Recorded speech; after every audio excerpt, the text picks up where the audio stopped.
T-minus 30 seconds.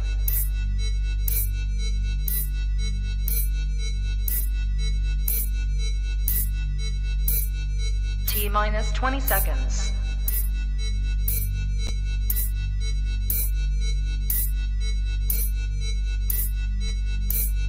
Ten, 9, 8, 7, 6, 5, 4, 3, 2, 1. And we're back. We made it through another week. Sunday scaries are starting to really kick up. Week 14 is essentially all done, and now I'm starting to get scared because football is nearing its end. But we're still here, again, trying to help you out with your playoffs and your championship pushes. So before we get into the nitty-gritty players, quick shout out. Honestly, if you watched last week, one, thank you. We both appreciate it. But we absolutely nailed the shit out of last week. Brian, OBJ, right? I talked about CEH, Josh Jacobs as like a very chill RB2. Like, we crushed it. So pat on the backs to ourselves. But hopefully you're out there and giving you some actionable advice. And also just a huge shout out to Robbie Anderson. He did it. He finally did it, you guys. 20 plus points. It made me happy. Like, it actually, and it made me a little annoyed because I was trying to tank for a couple of teams and I started him because he sucks. But yeah, it was nice to see Robbie win one. But other than the inside jokes there, you guys are here, right, to hear some fantasy football talk. So Brian, start us off. I'm going to start off with a game from last Thursday night in the Steelers. Just looking at their wide receivers because it's interesting what's going on there. We have the Deontay Johnson running a route on 100% of dropbacks for Ben. So Deontay is back to him just producing every week. Drops aren't really an issue, even though he did have a few this week, but like that's not really the big issue like it was last season. Then after that, since Juju's injury, it's kind of just a crapshoot. You got Ray McLeod having the second most snaps for wide receivers this week, coming out of nowhere. This season has been the who season because I don't know who Ray McLeod was before maybe 3 weeks ago. But he had 8 targets. And then there's Chase Claypool coming in third. He came alive on that last drive when he was time wasting the taunt. But that was incredible. Incredible. I don't know how Tomlin is tolerating him at this point, but he still has 9 targets. He had 9 targets. But you really think Chase Claypool should have a lot more targets than Ray McLeod. So then finally you have James Washington, who a lot of people were picking to come alive with Juju going out. He had a 41% snap share and 6 targets. He doesn't seem like a major part of the offense, although he did have 6 targets. The thing that stinks is that the Steelers have a fantastic fantasy playoff schedule. Yeah. And with COVID surging like crazy, injuries going insane, I don't think Ray McLeod's a bad fill-in at the flex if you need him. He's available in a lot of leagues. It's ugly. Yeah, I see that face, Dan. You can do worse, is what I'm saying. Yeah. A lot worse, I don't know, but yeah. Hey, we're desperate. This has been a bad season, and COVID. Do you see Adam Schefter said this is the most positive test they've had all season? So it was insane. Was it 36 players? Like, wild. Yeah. So yeah, survival of the fittest. It's ugly, but we're gonna talk about some other plays this week too that are like, it's not sexy, but you gotta do what you gotta do if you're gonna win games. So next up we have Bill Belichick. So Hunter Renfrow, Bill Belichick's favorite. Renfrow, right? He'd be the absolute dream for Bell. So the last 3 weeks he's been over 100 yards each, just like absolutely crushing it. For a long time, right? His nickname was Third and Renfrow. Right? He was just the easy check down, third down, get your first play. But with Ruggs leaving, Waller being banged up, he's like become the safety blanket for Carr, and he's just been absolutely crushing it. So, right, obviously you're not gonna like go find him on the waiver wire in redrafts, but if you have him, right, it's Awesome. And even if Waller does come back, I don't think he like loses a ton of value. It's just going to be the full funnel offense through Waller and Renfro. So, I think you keep riding this hot streak because I think it's going really well. And dynasty wise, I think frankly he's very undervalued and he's a great trade target. He's not a flashy player. And frankly, Derek Carr is a pretty disrespected quarterback. I think he's much better than Twitter likes to tell you.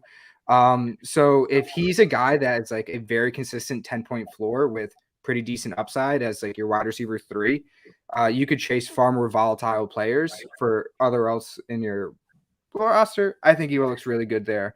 But he might be someone that you could pick some value out of.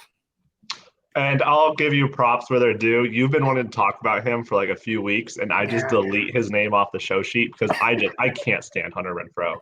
Maybe as a Broncos fan, I just hate the Raiders. But I can't stand him. So props to you. We finally got to talk about him. It took a while, but we got there. My next player is, I believe, someone I've talked about before, Rashad Bateman. So with Huntley at quarterback, which unfortunately Lamar Jackson injury doesn't look great. Doesn't look as bad as it could have been. It doesn't look great. Yeah, I saw that today. He might be back. Yeah, but if Huntley does play, Bateman had 8 targets with Huntley in 3 quarters. So he had 7 receptions for 103 yards. He's available somehow in 75% of ESPN leagues and 64% of Yahoo leagues. So again, going back to the Ray McLeod type of thing, if you need a fill-in for your playoffs and flex, you could do a lot worse. I would take Rashad Bateman all day over Ray McLeod. But I think there's a lot of upside here, especially if Huntley plays. And I think that was just a blip a few weeks ago when Bateman barely produced. So take advantage of it and go get him. Yeah, for sure. Next up, we have Craig Reynolds. Who? Yeah. So who are these people? Listen, half of the time, like Craig Reynolds feels like a make-a player. Like you sim like 15 years into Madden, and it's like, oh, Craig Reynolds, here's your quarterback one of the future. So like, all right, all of the talk Sunday morning was like Jamar Jefferson, Godwin Igwebuike. Who should we choose? Turns out Craig Reynolds was the choice. I mean, he led 11 carries to 8, which is like isn't great, but he did have a 35-yard run. Not bad. It's hard to give like really strong advice at this point because it's so early in the week. We don't know what the rest of even this week looks like, never mind the rest of the season. So a couple of days ago on ESPN, there was an article. Swift still could be IR'd. Haven't seen a major update that way.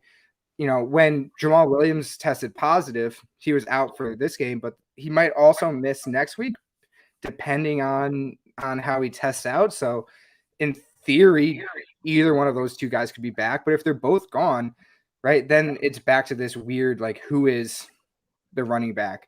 At this point of the season, if you're in the playoffs and you need a running back, I think you take a shot at him because you just kind of have to. The whole Bateman, Ray McLeod theory, like, it's ugly at this point of the season, but you got to do what you got to do.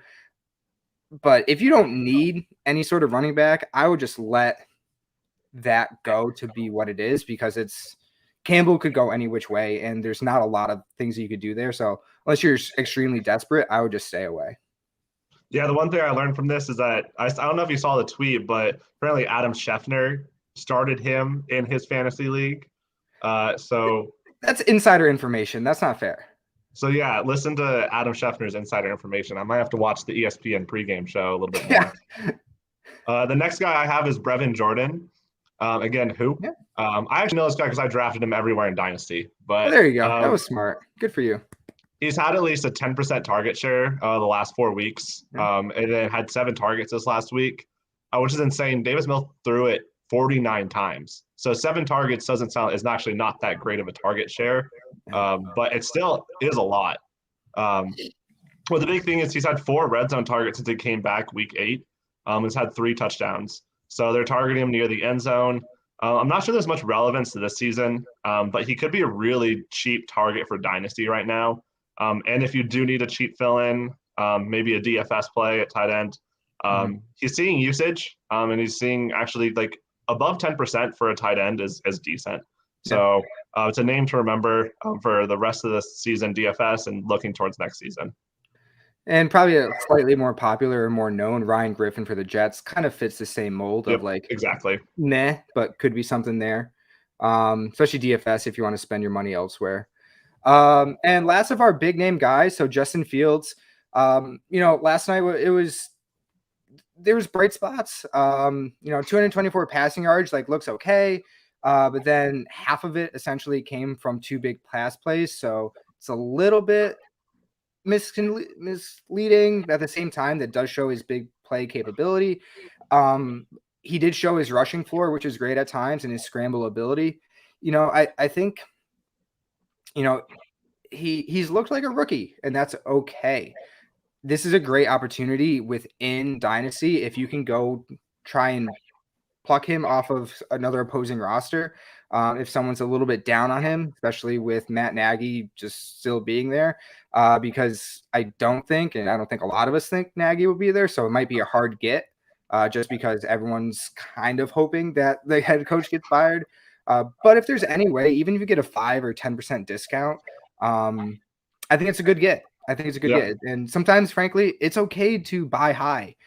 So much of fantasy Twitter is buy low this, sell high this. Buying high is okay. Justin Fields, unless he just craters out, his value in price is only going to go up. So pay it now and see it forward. He's at least a poor man's Jalen Hurts, and Jalen Hurts is a quarterback 1. So any other rookie quarterbacks you're looking at acquiring, possibly low? Low. Trevor Lawrence is an interesting one. So he's looked not good. I don't want to say awful, but he's looked kind of awful. That's where, frankly, whoever rosters him might legitimately be panicking because he's looked awful. And the report today was Shad Khan was like, oh, we might keep Urban for another year. So there could be very real panic in that person. That might be a quarterback. At the end of the day, we saw what he was in college. And you see people now like, oh, I always knew he was going to be a bust. No, you didn't. Shut up. That is, I think, oddly a better buy low. I think Fields is actually going to cost more at this point. Yep, I agree. What a year. What a year. Fields is more expensive than Lawrence. Mac Jones is the best rookie quarterback right now. He is. He had so many completions last week, 2 weeks ago. Yeah, I mean, listen, 66% is pretty good. So yeah. All right. Rapid reaction here. Dalvin Cooked just straight up isn't human. Just throw a little. There it is. Right. Throw little thing on there, and he runs for 200 yards and is crushing it. Taysom Hill, we talked about it last week. I think in the beginning of the show again, right? The risk was there with the mallet finger, 15 for 21 passing, and then we see the running. So he's still OP. He's still available in a lot of leagues. I would 1,000% go get him if you could. Deep cut, sexy Rexy Burkhead talked about it several weeks ago. 10 points. Woo! Insane. But if you go back to the segment, we literally talked about that. It's not going to be pretty. He's not going to put up 25 points, but he could get 10 points. And if you're in a very deep league, couldn't be bad.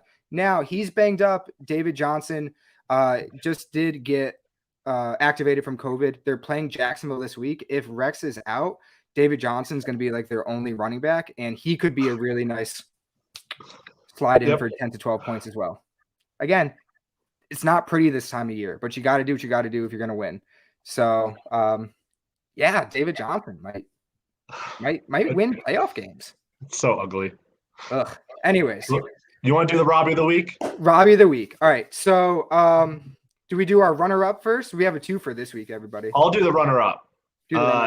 So this drove me nuts. I tweeted about it. The runner-up for Robbie of the week is the Las Vegas Raiders kicking a field goal at the end of the first half when they were down 35-0. So they cut it from a 5-score game to a 4-score game if you score 4 2-point conversions. Don't call it a comeback. So yeah, it wasn't. It wasn't even close to a comeback. sometimes you just got to chip away and chip away and chip away. It's all yours, the Robbie of the week. All right. End it here. Let's get this back to Monday Night Football. Our Robbie of the week goes to none other than Kenny Galladay. On 8 targets. Yeah, congratulations, Kenny. On 8 targets, you amassed dose catches for 15 yards. Just a absolute fantastic showing and a very good earner of Robbie Anderson of the week. I just realized we just talked crap about 2 undroppables teams. But sorry, guys. Your teams are not great. Listen, root for better teams. I don't know. Yep. All right, everybody. Have a great one. Yeah. Adios.